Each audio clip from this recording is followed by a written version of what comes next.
पूरे मुल्क में किसान आंदोलन चल रहा है और ख़ास तौर पर हरियाणा, पंजाब और उत्तर प्रदेश के कुछ हिस्सों में बड़े पैमाने पर आंदोलन जारी है।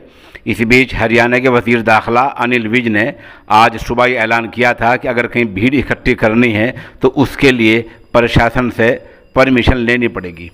वज़ीर दाखिला अनिल विज अम्बाले के रहने वाले हैं, वहीं से वो इलेक्शन लड़ते हैं।